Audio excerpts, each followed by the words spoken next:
প্রধান উপদেষ্টার উপস্থিতিতে ঐকমত্য কমিশনের বৈঠকের ভেতরে কি বলেছে বিএনপি? রাষ্ট্রের বিভিন্ন ক্ষেত্রে সংস্কার প্রশ্নে ঐকমত্য প্রতিষ্ঠার লক্ষ্যে রাজনৈতিক দলগুলোর সঙ্গে জাতীয় ঐকমত্য কমিশনের দ্বিতীয় পর্বের আলোচনায় বিএনপির পক্ষ থেকে বিচার, সংস্কার ও আগামী জাতীয় নির্বাচনের বিষয়ে বিস্তারিতভাবে বলেছেন দলটির স্থায়ী কমিটির সদস্য সালাউদ্দিন আহমদ। সবকিছুর বিবেচনায় কাল বিলম্ব না করে আগামী ডিসেম্বরের মধ্যে নির্বাচন করার জন্য পথ নকশা চেয়েছেন তিনি। গতকাল সোমবার বিকেল 5টার দিকে জাতীয় ঐকমত্য কমিশনের প্রধান ও অন্তর্বর্তী সরকারের প্রধান উপদেষ্টা অধ্যাপক মোহাম্মদ ইউনূসের সভাপতিত্বে আলোচনা শুরু হয়। সন্ধ্যা 6:45টার দিকে শেষ হয় আলোচনা সভা। ফরেন সার্ভিস একাডেমি মিলনায়তনে এই আলোচনায় বিএনপি, জামায়াত ইসলামী, জাতীয় নাগরিক পার্টি সহ 30টির বেশি দলকে আমন্ত্রণ জানানো হয়। পরে প্রধান উপদেষ্টার প্রেস উইং থেকে বৈঠকের ভেতরে কে কি বক্তব্য দিয়েছেন তা সাংবাদিকদের অবহিত করা হয়। বিএনপির পক্ষ থেকে দলটির স্থায়ী কমিটির সদস্য সালাউদ্দিন আহমেদের নেতৃত্বে 3 সদস্যের একটি প্রতিনিধি দল গতকালের বৈঠকে অংশ নেয়। বৈঠকের ভেতরে সালাউদ্দিন আহমদ বলেন, আমরা এখানে দ্বিতীয়বারের মতো আলোচনার শুভ উদ্বোধনী অনুষ্ঠানে এসেছি। এরপর পুনর্বার হবে কিনা জানি না, কিন্তু সংস্কার কমিশনের যে গতি, সেই গতি নিয়ে আমরা মোটেও সন্তুষ্ট হতে পারিনি। কারণ এই সংস্কারের জন্য আমরাই প্রধান প্রবক্তা। আপনারা যদি সৌভাগ্যক্রমে দায়িত্ব গ্রহণ না করতেন, তাহলে যখনই ফ্যাসিবাদের পতন হতো তখন অঙ্গীকার অনুসারে আমাদের যেতে হতো। এখানে 31 দফা নিয়ে আমি কথা বলবো না। আপনাদের এমন কোনো সংস্কার নেই যেটা এই 31 দফার সঙ্গে মেলে না। তবে এর বাইরে আপনারা অনেক বেশি সংস্কার নিয়ে প্রস্তাব দিয়েছেন। যে সংস্কার প্রস্তাব নিয়ে আমরা 3 দিন অবিরত আলাপ করেছি, বিশেষ করে আমাদের দলের পক্ষ থেকে। সালাউদ্দিন আহমেদ আরো বলেন, বিএনপি এর আগে লিখিতভাবে জবাব দিয়েছে। ঐকমত্য কমিশনের সংক্ষিপ্ত ভার্সনের সঙ্গে তারা খুব একটা একমত হয়নি, যেহেতু এখানে বিভ্রান্তির সৃষ্টি হয়েছিল কিছু। যেভাবে তারা জবাব দিয়েছে সেখান থেকে কমপ্লাই করে জানানো যেত যে এগুলো একমত হওয়া গেছে বা অধিকাংশ একমত হয়েছে। তিনি বলেন, যাই হোক, সংস্কার নিয়ে বেশি কথা বলবো না, বললে রিয়াজ ভাই কষ্ট পাবেন। সালাউদ্দিন আহমেদ বলেন, আমি এখানে প্রশংসা করতে আসিনি, আমরা এখানে আলোচনা করতে এসেছি। এখন আপনার যে বিষয়গুলো বোঝাতে পারিনি অবিরত, সেটা কি আজকে বোঝাতে পারবো? মনে হয় না। একটি কারণও নেই ডিসেম্বরের পরে নির্বাচনের। আমরা কেন, কি উদ্দেশ্যে ডিসেম্বরের আগে নির্বাচন চাই, যৌক্তিকভাবে আমরা বহুবার উপস্থাপন করেছি। জাতির মধ্যে কেউ কেউ ষড়যন্ত্রের এটা সুযোগ নিচ্ছে এবং বিভিন্ন রকমের অস্থিরতা সৃষ্টির পাঁয়তারায় আছে, অভ্যন্তরীণভাবেই আছে, বহির্বিশ্বেও আছে। অনেকে বক্তব্য রেখেছে যে পার্শ্ববর্তী একটি দেশ নির্বাচন চায়। ওরা নির্বাচন চায় না বলে কি আমরা অনির্দিষ্টকালের জন্য নির্বাচন চাইবো না?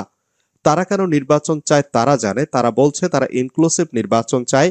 আপনারা তো কাউকে কাউকে এক্সক্লুড করেই দিয়েছেন, সুতরাং বোঝাই যায় তারা কি বলছে। কিন্তু যদি ইউরোপ, আমেরিকা নির্বাচন চায়, তখন তো আপনারা কিছু বলেন না, এবং দেশের ভেতরেও বাইরে বহু বিবৃতি আছে নির্বাচন চাওয়ার ব্যাপারে। সেজন্য আমাদের দলের পক্ষ থেকে, সমমনা রাজনৈতিক দলের পক্ষ থেকে আমরা বলেছি, কিন্তু দুঃখজনকভাবে প্রধান উপদেষ্টা যেটা বলেছেন যে একটিমাত্র দল শুধু ডিসেম্বরের মধ্যে নির্বাচন চায়, ক্ষমা করবেন, এই বক্তব্য বোধহয় আমাদের আহত করেছে।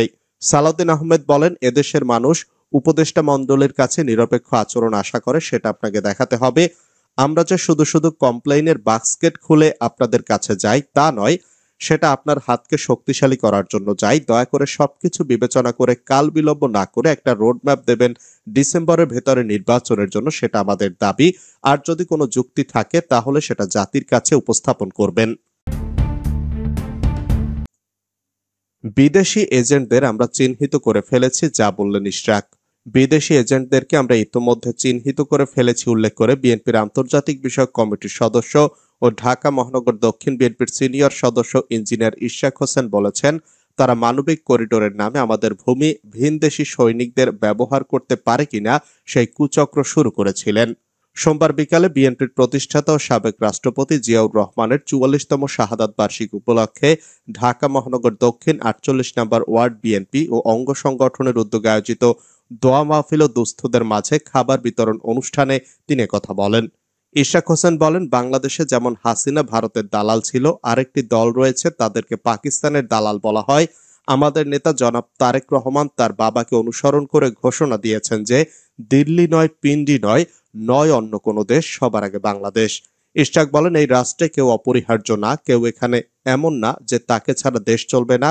তাহলে তো সেই হাসিনার আমলে চলে গেলাম। হাসিনা ছাড়া দেশ চলবেন, এটা হবে না। তিনি বলেন, যদি কেউ রাষ্ট্র চালাতে ব্যর্থ হয় তিনি বিদায় নিয়ে চলে যেতে পারেন। বাংলাদেশের জনগণ সেখানে আরেকজনকে দায়িত্ব পালন করার জন্য দিবেন।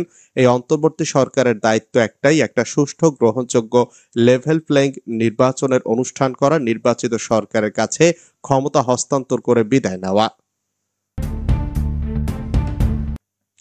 বৈষম্য বিরোধী সংগঠকের উপর হামলা, বিএনপি নেতার উপর ক্ষোভ ঝাড়লেন অভিযুক্ত। ফরিদপুরের নগরকান্দা উপজেলার ভবুকদিয়া গ্রামে বৈষম্য বিরোধী ছাত্র আন্দোলনের সংগঠক বৈশাখী ইসলামের উপর হামলার ঘটনায় বিএনপির এক নেতার প্রতি ক্ষোভ প্রকাশ করেছেন অভিযুক্ত একজন। গতকাল সোমবার সকাল 10টার দিকে অজ্ঞাত স্থান থেকে ফেসবুক লাইভে এসে সাগর কাজী নামের ওই ব্যক্তি এ অভিযোগ করেন। বৈশাখীর অভিযোগ, গত শুক্রবার বিকেলে তাকে চুলের মুঠি ধরে রাস্তায় ফেলে মারধর করেন ডাঙ্গি ইউনিয়ন পরিষদের 7 নম্বর ওয়ার্ডের সাবেক সদস্য ইস্কান্দার কাজী, তার ছেলে সাগর কাজী, ফয়সাল সহ আরো কয়েকজন। তবে সাগর কাজী ফেসবুক লাইভে এসে দাবি করেন সামান্য একটি ঘটনা নিয়ে এখানে রাজনীতি করছেন বিএনপি নেতা বদিউজ্জামান। তিনি এটি রাজনৈতিক ইস্যু করে ফেলেছেন। হামলার দিন ঘটনাস্থলে ওই বিএনপি নেতা নিজেও উপস্থিত ছিলেন বলে দাবি তার। ডক্টর ইউনূস একা একা সমস্যার সমাধান করতে পারবেন না, মন্তব্য নুরুল কবিরের। নিউ ওয়েস পত্রিকার সম্পাদক নুরুল কবির বলেছেন, রাখাইন ইস্যু এখন বাংলাদেশ, মিয়ানমার এবং রোহিঙ্গাদের মধ্যে সীমাবদ্ধ নেই। এটা এখন বিশ্বের বড় বড় শক্তির একটি প্রক্সি অঞ্চলে পরিণত হয়েছে। এখানে আমেরিকার স্বার্থ আছে, চীনের স্বার্থ আছে, ভারতের স্বার্থ আছে, মিয়ানমারের নিজেদের স্বার্থ আছে, স্বার্থের দ্বন্দ্ব আছে।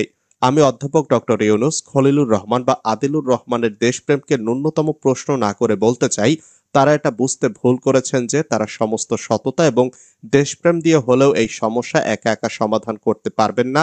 সম্প্রতি একটি বেসরকারি টেলিভিশনের টক শো অনুষ্ঠানে তিনি এসব কথা বলেন। তিনি বলেন, এখানে সবার অংশীদারিত্ব রয়েছে। আপনি বিদেশিদের সঙ্গে জাতীয় নিরাপত্তার কথা বলবেন বা এটা মাথায় রেখে বিদেশিদের সঙ্গে কথা বলবেন। আপনার ন্যাশনাল আর্মির নেতৃত্বের সঙ্গে কথা বলবেন না।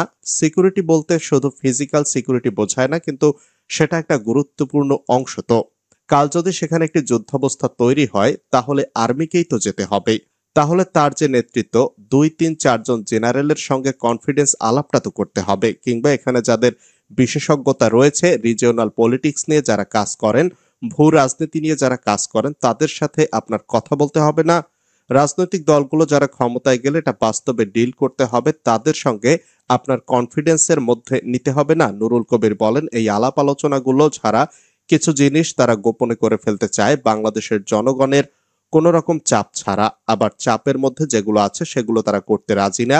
বাংলাদেশের মানুষের দিক থেকে, রাজনৈতিক দল থেকে চাপ আছে একটি গণতন্ত্রায়ন প্রক্রিয়ার, এটা তারা করতে রাজি না। আবার এখানে একটা জিওপলিটিক্যাল অস্থির একটা কেন্দ্রের মধ্যে ওনারা কতগুলো সিদ্ধান্ত দিচ্ছেন, সেগুলো আমাদেরকেও মানতে হবে, সেনাবাহিনীকে মানতে হবে, রাজনৈতিক দলকে মানতে হবে। তাদের এই ধারণা কোথা থেকে আসলো?